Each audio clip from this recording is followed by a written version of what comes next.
Hello everyone शांति पाठशाला को मु आपण मानंकु स्वागत जनाउछि।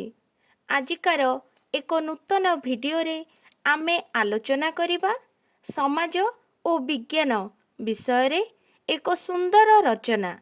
वीडियोटी को आरंभ करिबा पूर्वरु चैनल को सब्सक्राइब करिनियंतु एवं बेल आइकन टी को प्रेस करि दियंतु। चलंतु आरंभ करिबा। प्राचीन जुगरे मनुष्य केतेक अंधविश्वासर बशवर्ती होई जीवन कालातीपात करुथिला। से तार अनिच्छा सत्वे सेगुड़िकु मानिबाकु बाध्य हेउथिला।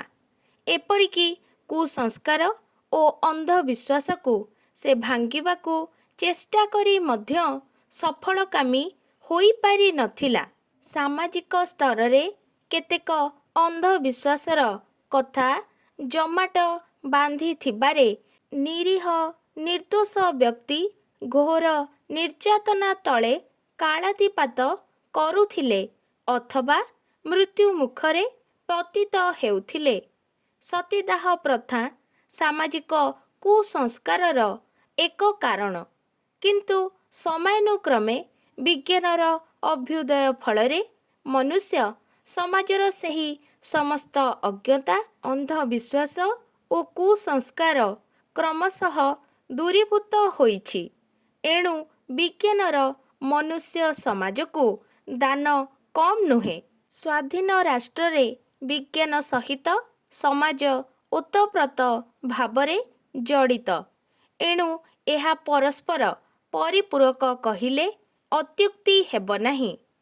मानव समाज उपरे विज्ञानर प्रभाव दुईविधि भावरे प्रतिफलित होइथाए, यथा प्रत्यक्ष और परोक्ष।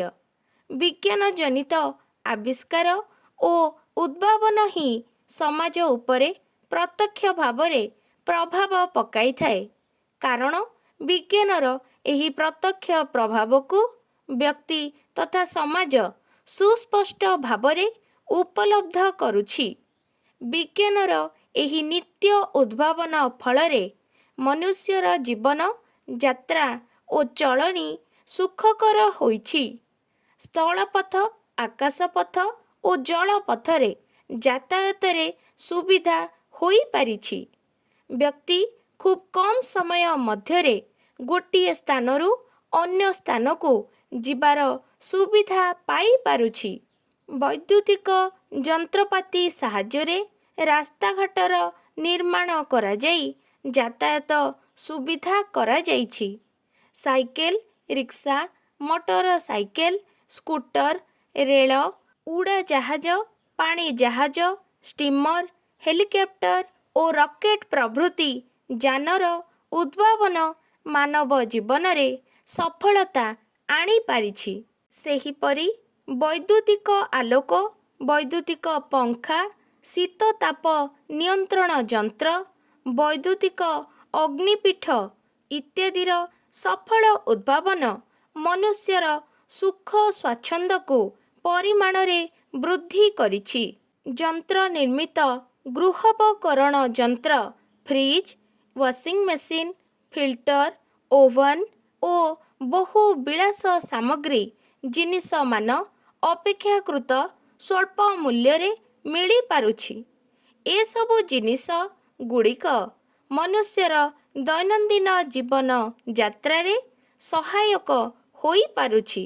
रेडियो, टेलीविजन, कंप्यूटर इत्यादि उद्भावन आदि विज्ञान द्वारा संभवपर होई पारिछि। रॉकेट जानरे चंद्र को यात्रा करिबा इत्यादि विज्ञानर सफल रूपायन। चिकित्सा क्षेत्र रे नानादि वैज्ञानिक आविष्कार, इंजेक्शन, विविध औषध उद्भावन और मनुष्य शरीर रे प्राकृतिक अंग रोपण करिबारे मनुष्य चिकित्सा क्षेत्रु बहु व्याधि विपद अक्लेशरु दूरीभूत होई पारुछि। विसूचिका, बसंत, पोलियो, कैंसर, टीबी प्रभृति दुरासाध्य रोग मध्य भल होई पारुछि। ଏପରିକି ବଡ଼ ବଡ଼ ଅସ୍ତ୍ରୋପଚାରରେ ରୋଗୀ କିଛି କଷ୍ଟ ଅନୁଭବ କରୁନାହିଁ। ମୃତ ଲୋକର ଚକ୍ଷୁଦାନ, କିଡନୀ ବଦଳ ପ୍ରଭୃତି ଅସାଧ୍ୟ କାର୍ଯ୍ୟ ସାଧନ ହୋଇପାରୁଛି। ଚନ୍ଦ୍ରାଲୋକକୁ ରକେଟ୍ ପ୍ରେରଣ ଓ ମଙ୍ଗଳ ଗ୍ରହକୁ ମାନବ ପ୍ରେରଣ ଆଦି ବୈଜ୍ଞାନିକ ଉଦ୍ଭାବନ ଦ୍ୱାରା ସମ୍ଭବପର ହୋଇପାରିଛି। ବିଜ୍ଞାନର ଏହିସବୁ ପ୍ରତ୍ୟକ୍ଷ ପ୍ରଭାବକୁ ମନୁଷ୍ୟ ପ୍ରତ୍ୟକ୍ଷ ଭାବରେ ଉପଲବ୍ଧ କରିଥିବାରୁ ବିଜ୍ଞାନ ଆଜି ସମସ୍ତଙ୍କ ନିକଟରେ ପ୍ରିୟ ହୋଇଉଠିଛି। ସେଥିପାଇଁ ବିଜ୍ଞାନ ଆଜି ସମାଜ ଦ୍ୱାରା ବିପୁଳ ପରିମାଣରେ ସମାଦୃତ ହୋଇପାରିଛି। ଅପର ପକ୍ଷରେ ବିଜ୍ଞାନର ପରୋକ୍ଷ ପ୍ରଭାବଟି ମାନବୀୟ ଚିନ୍ତାଧାରାର ଆଭିମୁଖ୍ୟକୁ ବୈଜ୍ଞାନିକ ଧାରାରେ ଉପସ୍ଥାପିତ କରିଛି। ଫଳରେ ମନୁଷ୍ୟ କୌଣସି କଥାକୁ ଅନ୍ଧ ଭାବରେ ବିଶ୍ୱାସ ନ କରି ସମସ୍ତ କଥାକୁ କାର୍ଯ୍ୟ କାରଣ ଭିତ୍ତିରେ ବିଚାର କରୁଛି। ବିଜ୍ଞାନର ଏହି ପ୍ରଭାବକୁ ଶିକ୍ଷାଗତ ପ୍ରଭାବ ବୋଲି କୁହାଯାଇପାରେ। ମନୁଷ୍ୟର ଏହି ଶିକ୍ଷାଗତ ପ୍ରଭାବକୁ ଅନ୍ଧବିଶ୍ୱାସ ଓ କୁସଂସ୍କାର ଅକ୍ଲେଶରେ ଦୂରୀଭୂତ ହୋଇପାରୁଛି। ବିଜ୍ଞାନ ସମାଜ ପାଇଁ ଯେତେ ସଫଳତା ଆଣିଛି, ତାର ସମାଜ ଉପରେ ପ୍ରଭାବକୁ ମଧ୍ୟ ଏଡ଼ାଇ ହୁଏ ନାହିଁ। ଶିଳ୍ପ କ୍ଷେତ୍ରରେ ବହୁ ଶକ୍ତିସମ୍ପନ୍ନ ଯନ୍ତ୍ର ଉଦ୍ଭାବନ ଫଳରେ ଶ୍ରମିକ ଆବଶ୍ୟକତା କମିଯାଇଛି। ତା ଫଳରେ ପୁଞ୍ଜିପତିଙ୍କ ହସ୍ତରେ ପ୍ରାୟ ସମସ୍ତ ଧନ କେନ୍ଦ୍ରୀଭୂତ ହେବା ସଙ୍ଗେ ସଙ୍ଗେ ସମାଜରେ ବେକାରୀ ସମସ୍ୟା ବୃଦ୍ଧିପ୍ରାପ୍ତ ହେଉଛି। କାରଖାନାଗୁଡ଼ିକରେ ବୈଜ୍ଞାନିକୀକରଣ ଫଳରେ ଶ୍ରମିକ ଆବଶ୍ୟକତା ଊଣା ହୋଇ ପଡ଼ିଥିବାରୁ ଶ୍ରମିକ ମୂଲ୍ୟ କମିଯାଉଛି। ତେଣୁ ଶ୍ରମିକ ଶ୍ରେଣୀର ଦୁର୍ଦ୍ଦଶା ବହୁ ପରିମାଣରେ ବଢ଼ିଯାଇଛି। ବୈଜ୍ଞାନିକ ଯନ୍ତ୍ରଗୁଡ଼ିକର ମାନବୀୟ ପ୍ରଭାବ ଫଳରେ ବ୍ୟକ୍ତି ହୃଦୟରୁ ଦୟା, କ୍ଷମା, ସ୍ନେହ, ସହାନୁଭୂତି, ସହଯୋଗିତା ଆଦି ସାମାଜିକ ଗୁଣସମୂହ ବିଲୁପ୍ତ ହୋଇଯାଇଛି। ହାର୍ଦ୍ଦିକ ସହଯୋଗିତା ପରିବର୍ତ୍ତେ ହିଂସା ପ୍ରତିଯୋଗିତା ଭାବ ପ୍ରବଳତର ହୋଇଛି।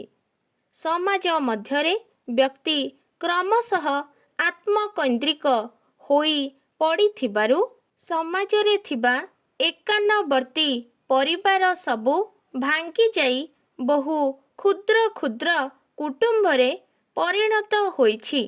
ବୈଜ୍ଞାନିକ ଆବିଷ୍କାର ଓ ଉଦ୍ଭାବନ ଫଳରେ ବ୍ୟକ୍ତିକୁ ସମାଜ ଉପରେ ନିର୍ଭର କରିବାକୁ ପଡ଼ୁନଥିବାରୁ ବିଧିବିଧାନକୁ ଅସ୍ୱୀକାର କରି ସ୍ୱେଚ୍ଛାଚାରୀ ହୋଇପଡ଼ିଛି।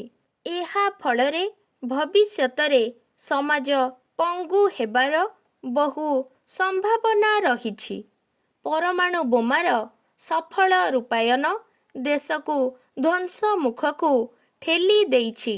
ସମାଜ ଉପରେ ବିଜ୍ଞାନର ଯେଉଁ କୁପ୍ରଭାବ ପଡ଼ୁଛି, ତାହା କେବଳ ବ୍ୟାପକ ନୈତିକ ଶିକ୍ଷା ଦ୍ୱାରା କେତେକାଂଶରେ ଦୂରୀଭୂତ ହୋଇପାରିବ ବୋଲି ଆଶା। ସାମାଜିକତାର ପରିପୋଷକ ସହଯୋଗିତା, ପରାର୍ଥପରତା, ଶ୍ରଦ୍ଧା ଓ ସମ୍ବେଦନଶୀଳତାର ବାୟୁମଣ୍ଡଳ ସୃଷ୍ଟି କରିବାକୁ ପଡ଼ିବ। ସମାଜ ଉପରେ ବିଜ୍ଞାନର ସୁପ୍ରଭାବ ସ୍ୱାଗତ କରିବା ସଙ୍ଗେ ସଙ୍ଗେ କୁପ୍ରଭାବକୁ ସମାଜରୁ ମୂଳୋତ୍ପାଟନ ପାଇଁ ନବ ନବ ଉପାୟମାନ ଉଦ୍ଭାବନ କରି ସେଗୁଡ଼ିକର ବିଲୋପ ସାଧନ କରିବା ନିମନ୍ତେ ଚେଷ୍ଟା କରିବା ଆବଶ୍ୟକ। ଆଜିକାର ଭିଡ଼ିଓଟି ଆପଣଙ୍କୁ କିପରି ଲାଗିଛି କମେଣ୍ଟ ମାଧ୍ୟମରେ ନିଶ୍ଚୟ ଜଣାଇବେ ଏବଂ ଲାଇକ୍, ସେୟାର, ସବସ୍କ୍ରାଇବ୍ କରିବାକୁ ଜମାରୁ ଭୁଲିବେନି। ଧନ୍ୟବାଦ।